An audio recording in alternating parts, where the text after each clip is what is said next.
Hello guys, good afternoon once again. Uh, we go again. No? Um, Panibagong araw, panibagong vlog na naman itong ating gagawin mga kaibigan, no? Mga ka-idols.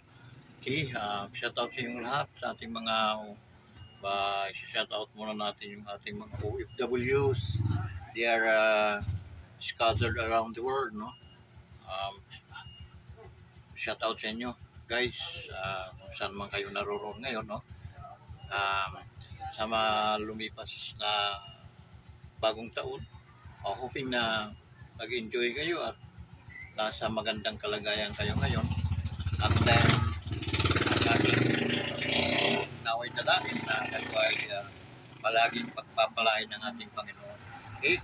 So, kayo ay medyo umay pa sa nakalipas na bagong taon. Ano? Dahil 9 pa lang ngayon, no? 9 ng January. Guys, kumusta kayong lahat, no? Well, una-una muna nating babatiin yung ating mga kakapwa, mga immortal. Okay? Kasi ngayon, nandito tayo sa same, nandito tayo sa mga lugar ng mga mortal, guys. Okay? Sila ay mga mahihinang klaseng tao. Okay? Mortal, ika nga. Tayo yung mga immortal naman tayo. Okay, shout out nga pala sa kapwa natin immortal, si Janrel Casimiro, no? Janrel, idol, shout out sa iyo. Saka yung grupo ni Jason, no? Yung Casimiro team. Okay, practice dul, dahil alam ko may labang ka, no? Kung talagang papatulang ka ni sino yun, yung Igorot, kanain mo na, tol. Wala pang isang round yan, tulog sa iyo. Although Pilipino, no, pero ibang timing niya, no. Dapat kumaripas muna siya sa mga foreigner, mga kapwa Pinoy hinahamon niya.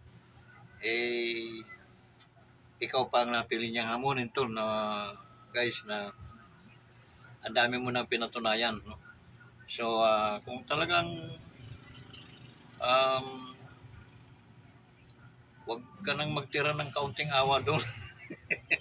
Patusin mo na, sayang din yung pananalunan mo.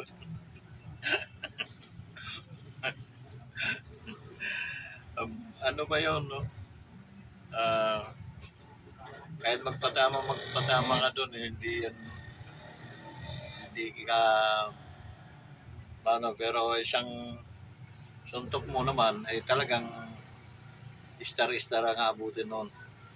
So yun, no, kung talagang kasi yung Igorot ay parang may yabang ng konti, no? Ang immortal pang padualas pang inahamon, no? Pagkita ka muna ng boy, baka pisot ka pa nga no? Pagkitang gilas ka muna. Yung nakalaban ni Casimiro na si Mibua ba yun? Yun ang hamunin mo, yun ang kalabanan mo na wala pa siyang round tinggarok ka na no? Para maanuhan mo yung yabang mo, para makita mo hindi pala pwede. Immortal ang aking inahamon, no? Yun, tatapating kita, boy, no? Di ka obra kay Casimiro. Okay? Dahil mayroon ng pinakitang si Casimiro. At least ikaw, wala, puro pipitsugin lang yung nakakalaban mo. Do wala ka pang talo, gusto mo madungisan mo yung walang talo. Ayan. Anyway, kung talagang malakas din naman talaga ang sikmura mo, di fight. Kung labanan ka ni Casimiro, dahil kung ako si Casimiro, sayang yung oras ko sa iyo. Tinatarget ko si Japanese Turtle, tago ng tago at atas pa naman. So yun guys, no? Yun, ayun. Hindi na tayo sa mga pagbati kasi ito yung Una kong vlog guys, simula nung January. Okay? Simula nung New Year Eve. Ito yung pangalawa kong vlog. No? Hindi naman kaysa tinatamad tayo. Okay? Kundi hinahapit ka natin dahil 100 na lang, magiging monetize na tayo. So, doon sa mga kaibigan natin na hindi pa naman nagsasubscribe, panay lang ang panood, o hindi naman nagla-likes, okay? I-likes naman ninyo, matuto naman kayong mahiya sa akin. I-likes ninyo, and then hindi pa kayo nakapag-subscribe. Yun ay parang ano na niyo sa akin, regalo na po ninyo yun sa akin. Subscribe po ninyo ang ating YouTube channel, Wanderers Motovlog TV. Diyak pagpapalain ka, kaibigan. So yun guys, no? Doon sa mga men and women in uniform, okay, iingat kayo palagi sa pang-araw-araw ninyong gawin, no? Dahil siyempre yun ang sinumpa ninyo, kayo ay tumupad at i-mandato ninyo yung kapayapaan ng ating bayan, ng ating bayan. So, may hanga sa inyo guys, dahil unang-una kayo ay talagang matitikas at talagang magagaling ang ating mga military sa Pilipinas. Okay? Hanga ko, saludo ko sa inyo guys. Ating mga kapulisan naman, okay? Kapulisan natin, they are maintaining the peace and order. Okay? So maraming salamat din guys sa inyong lahat. Okay? Saludo din kami sa inyo guys, men and women ng ating mga kapulisan. Okay? So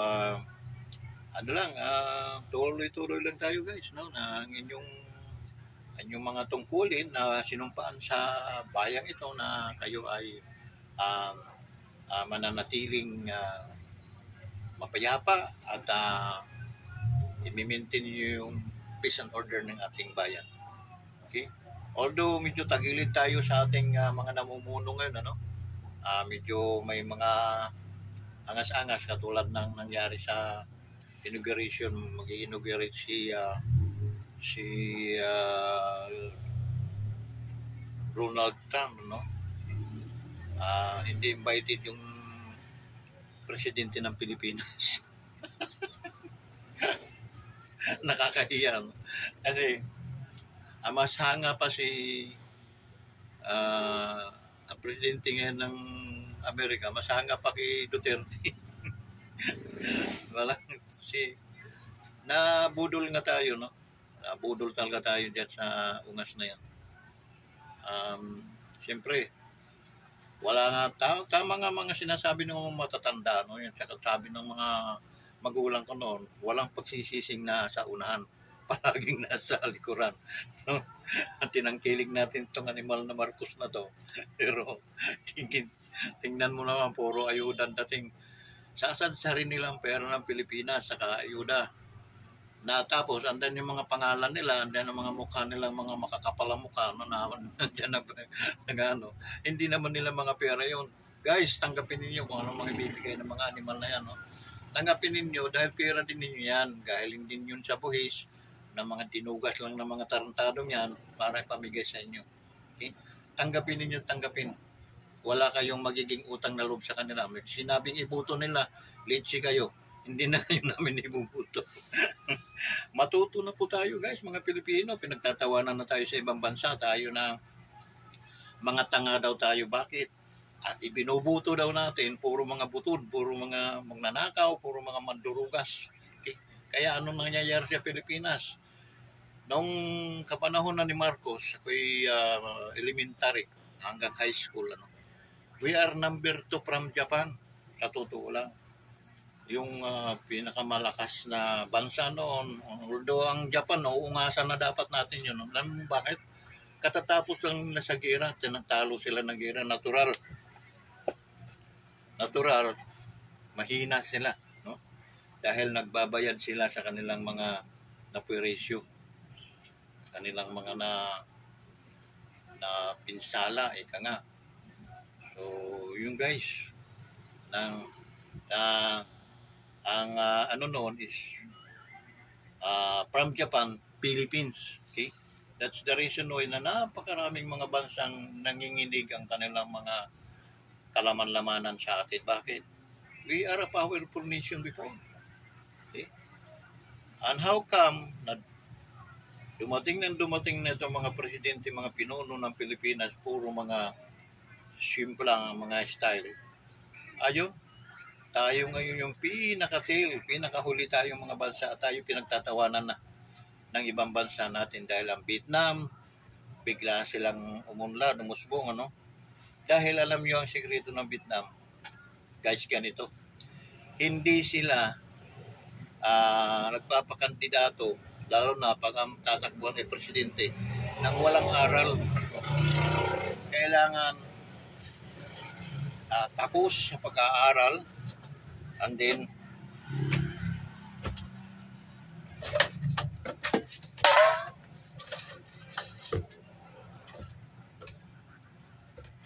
pusa guys, ting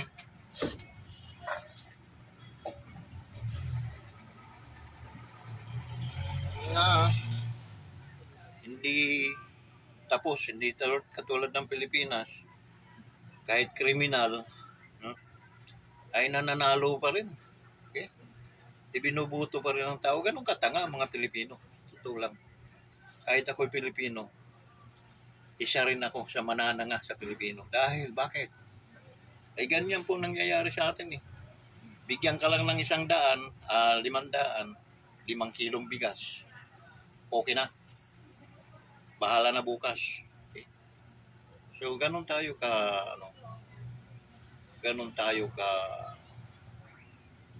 salaula, ika nga klaseng mga tao. So, ang pagsisisi, after 6 years, after 3 years, doon tayo. Kasi, pag lumapit kayo doon sa mga ibinuton yung mga yan, babalingan lang kayo. Binayaran ko kayo diba? E di wala na kayong magawa. Eh, bayad kayo kailan ba kayo matututo mga Pilipino? Filipino is the greatest people in this entire Asian, kung tutusin. Tayo yung pinakamatalinong tao. Pinakamagigiting, pinakamatalinong, matitigas na tao sa Asia. How come na nagiging parang mga lupaypay, mga utak nating lahat? Okay? Yun ang nangyayari sa bansa ng Pilipinas. Okay? Kaya ito, akala nga natin 6 years ni Pangulong Duterte, talagang natutulang ramdam ko yung guys, yung respeto ng ibang bansa sa atin, na kami nagpunta ng Malaysia, talagang respetado sa ang Pangulo natin. Okay?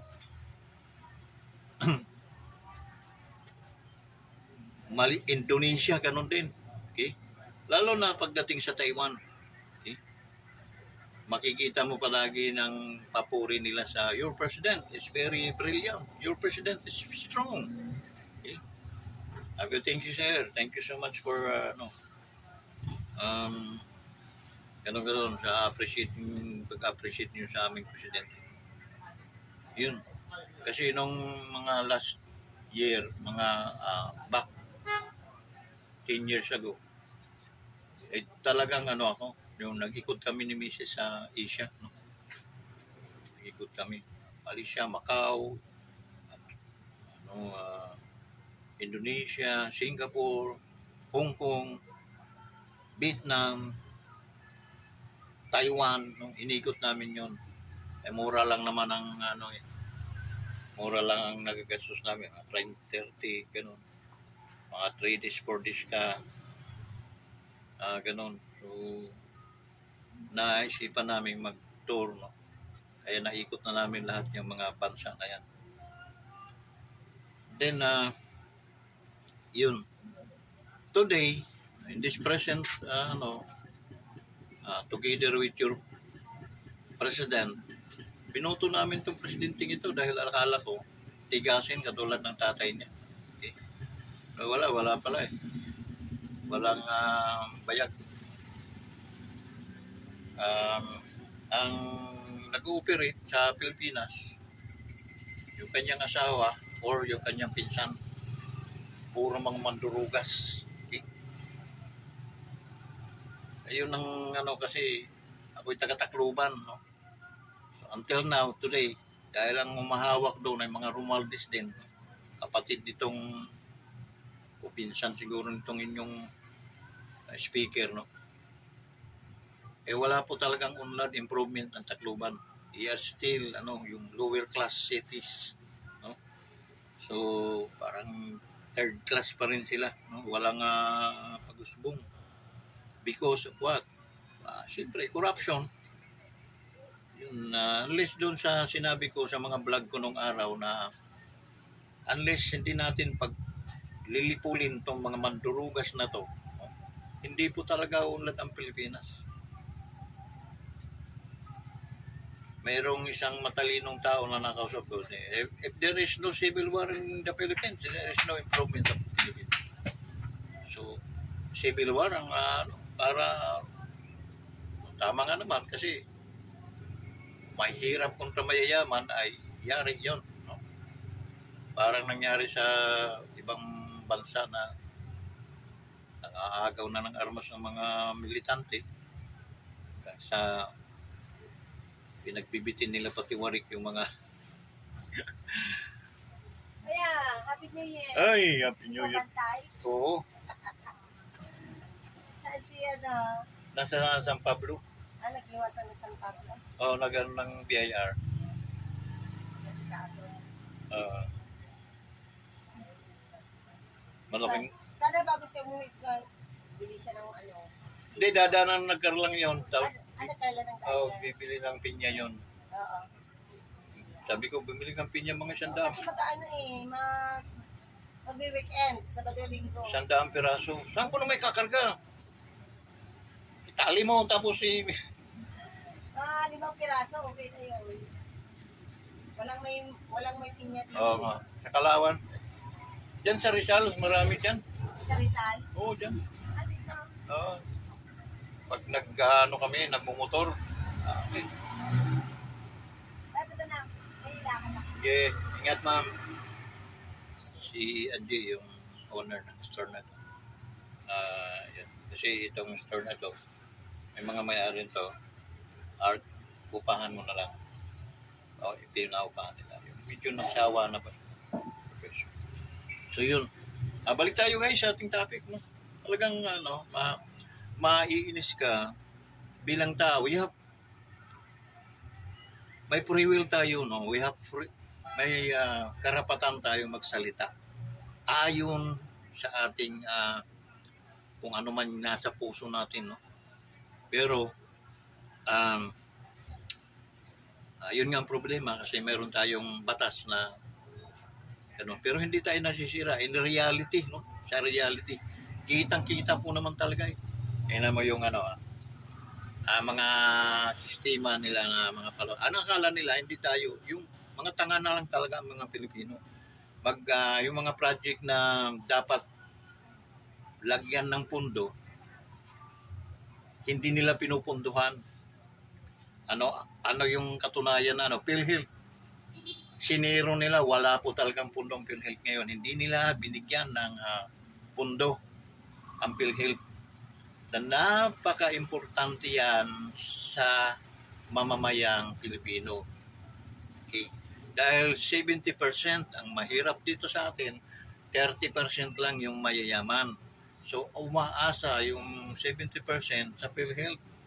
Yun po yung ating national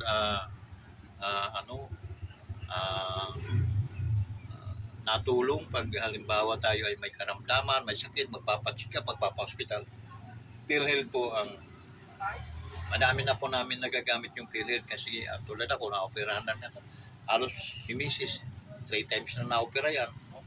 Mga anak ko nadidisgrasya kami sa motor. So PhilHealth is nakakatulong, no?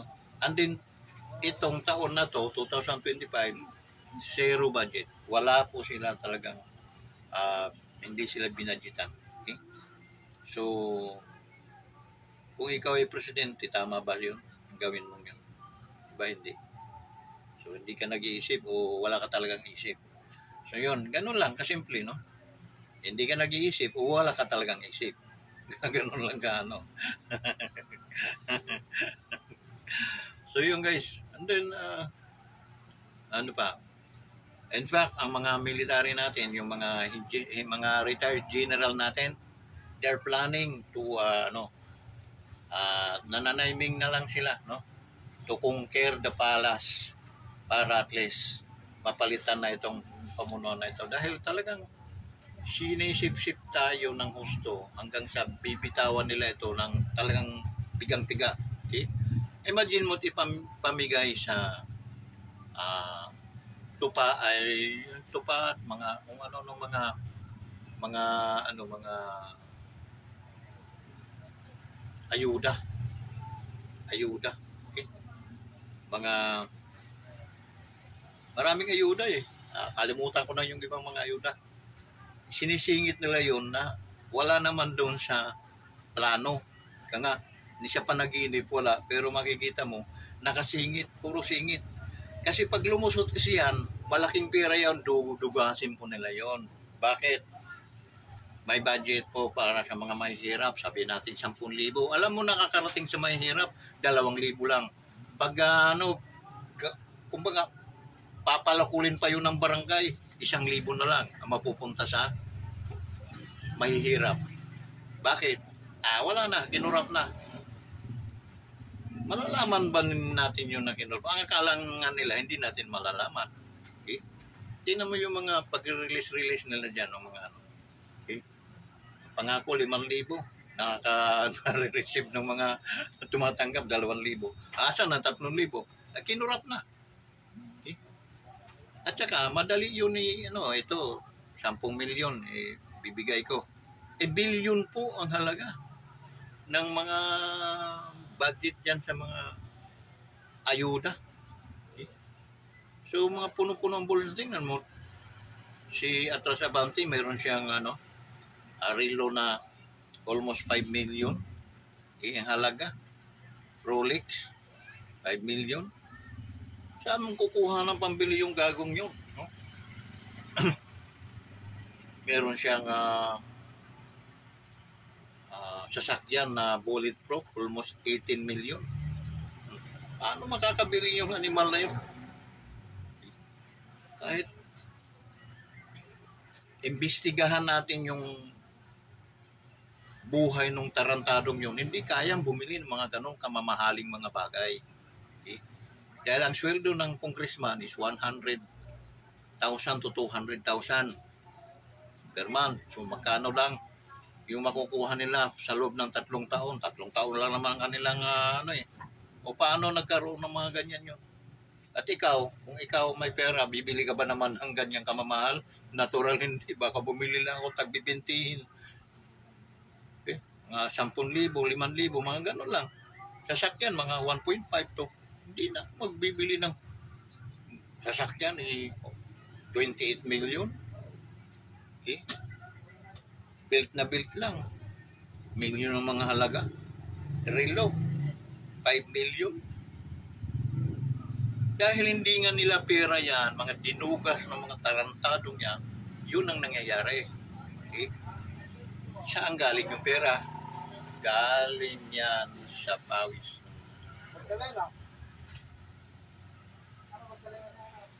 Kaya yun ang nangyari. So, napakahirap mamuhay ngayon sa Pilipinas, guys. Okay? Makakakain pa nga tayo. Paano yung iba, guys, na kapwa natin Pilipino? Paano pa sila makakakain? Asa sa ayuda. Ang ayuda, para ka lang binitin dyan. Kung binigyan nila ng trabaho ang mga yan, di pa ng buhis, nag-create pa ng buhis, gumanda pa ang ng ating bansa. Okay? Kung wala itong mga OFW, kaya magpasalamat tayo sa mga OFW, guys. they are a living hero. Alam niyo kung bakit? Sila yung nagbaback up. Habang bumabagsak yung ating ekonomiya, sila naman yung sumasalo pataas dahil sa kanilang mga remittance. Without OFW, wala na talaga itong ating bansang ito. Okay? It come to worse and maybe darating tayo nga doon sa tinatawag na civil war. Why? Magugutom ng tao, hindi na alam kung paano kikilos, paano maghahanap buhay. Okay? And then, ang mga tao naging tamad na dahil aasa na lang sa yung ayuda. Okay? Noong si Pangulong Duterte ang presidente, guys, almost triple pa yung nagastos nila. Wala silang COVID ngayon, walang ngayon. Okay? Pinapakain ng gobyerno noon yung almost 120 million na Pilipinos. Kasi sarado ang mga factory, walang mga trabaho, nakalak lang, nakakulong lang sa bahay. Okay? Ano yung mga 10%, 20% ng mga mayayaman, okay lang sa kanila yon. Pero natulong naman sila para mapakain nga ng gobyerno lahat yung ating mga tao. Okay? Imagine mo triplets yung ginastos nila kaysa ginastos may COVID tayo. O gaano katarantado itong gobyerno ngayon ito? Okay? Dahil talagang parang mga linta ito na sumisip-sip muna sinisip-sip yung dugo mo. Then pag nabusog na, bibitaw na. Hindi mo na makikita yan. Mabuti kung paglabas ng bahay, tamaan ng kidlat ng mga yan. No? Hindi na natin makita talaga. Lalayas lang yan. Pupunta lang yan sa ibang bansa. Wala na. O, sinong kawawa? Kawawa yung mga taong Pilipino. Mamamayang Pilipino dito sa bansang Pilipinas. That's the reason why na patuloy tayong pinagtatawanan dahil napakatanga daw po natin. Napakatanga. At sa katangahan po natin, ayun ang napapala po natin. Okay? Napapala natin. Pinaglululuko tayo ng ating mga nakaupo sa gobyerno. Okay? Mag-isip po kayo, guys. Kailan pa po kayong magigising? No? Anhin pa yung damo kung patay na yung kabayo. Okay? So, yun. Sa vlog natin ito, tayo lang ay nag-express, no, kung ano yung nararamdaman natin. Kasi ang hirap nang wala tayong pakialam din, wala din tayong alam, basta lang sa atin, parang na lang din tayo talaga mga abnormal, yung buhay natin, routine natin, gano'n na lang, wala tayong pakialam na pinagluluko na pala tayo. Okay? Pinagtatawanan na pala tayo sa ibang mga lahi. Okay? It because of us, tayo rin na may kasalanan nun. Okay? I-valued na po ninyo yung inyong mga boto. Gawin na po ninyong tama yung mga mali natin nung araw. Guys, wag na po kayong magpasindak sa agila, sa pera, no, sa 1,000 or 500. Diyos ko, ilang kilong bigas lang yun, guys, ubos na. Pero ang binoto mo, yung tarantado pala talaga, yung mandurugas. Okay? So, isip-isip naman tayo mga Pilipino.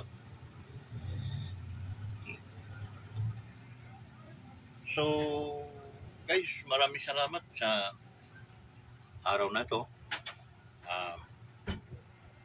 Patuloy po ninyong, ako po'y patuloy nagpapasalamat sa mga subscriber natin, sa mga kawanters na patuloy na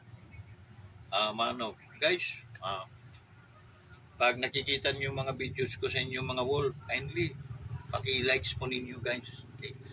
At mga hindi pa kayo nakapag-subscribe sa ating YouTube channel, in order na makapag-deliver tayo ng yung mga nangyayari sa ating lipunan, sa ating mundo, i-subscribe po ninyo ang ating YouTube channel, Wonders Motovlog TV. Subaybayan po ninyo palagi yung ating mga reaction, yung ating mga rini-react sa ating mga mga nasa gobyerno. Kasi ngayon guys, wala na pong tunay na ngayon, wala na pong tunay na oposisyon. Ang oposisyon ngayon sila, ito na mga Duterte. Asan na yung ang mga dilawan, nakipagsanib na dito kay Marcos. Ito naman si Marcos. Nakipagsanib na rin sa mga dilawan, pinklawan. Yung mga tao yan, yun ang nagmumura sa kanya nung araw. Hindi ka daw dapat iboto dahil ang ama mo ay magnanakaw. Yun, hukayin ang iyong ama sa libingan ng mga bayani dahil hindi ka rapat-dapat. At ngayon, mga kaakbayan na, mga kasanggana, tingnan mo katarataduhan ng mga utak nila. Samantala si Duterte nagpalibing sa Marcos. Napakalaking utang na loob yan ng mga Marcos sa Duterte. Pero anong ginawa nila? Kung wala na sa posisyon si Duterte, hinabol nila at inimbestigahan na. Dinin na sa drug war. So, napakasama na ng ating bansa guys. Napakasama na tayo. Huwag nating antayin na tayo ay libulin ng Panginoon. Tutulad na nangyari ng sa panahon na. People sa sobrang kasamaan na. Dahil sa sobrang kasamaan ng tao, hindi na naawan Diyos. Linipol na po talaga tayo. So, wag naman sana umabot sa ganun. Kasi, anhin pa itong paghihirap natin, mga papakapagod natin. Kung darating ang panahon na wala na rin naman palang kay-kay. So, yun guys, maraming salamat po talaga sa inyo. Ang channel natin ito, tayo tumutulig sa ayon sa ating mga napapakinggan, ayon sa ating mga nakikita, at ayon sa ating mga nararamdaman. So pasensya na doon sa mga natatamaan dahil talagang kami ay talagang patuloy na magre-react sa mga pangyayari hanggang sa hindi na iaayos ang mga kamalian sa ating bayan. Maraming salamat po at magandang hapon po sa inyong lahat. Patnubayan bawat isa. Wanderers Motovlog TV lang po. Maraming salamat. Shout out!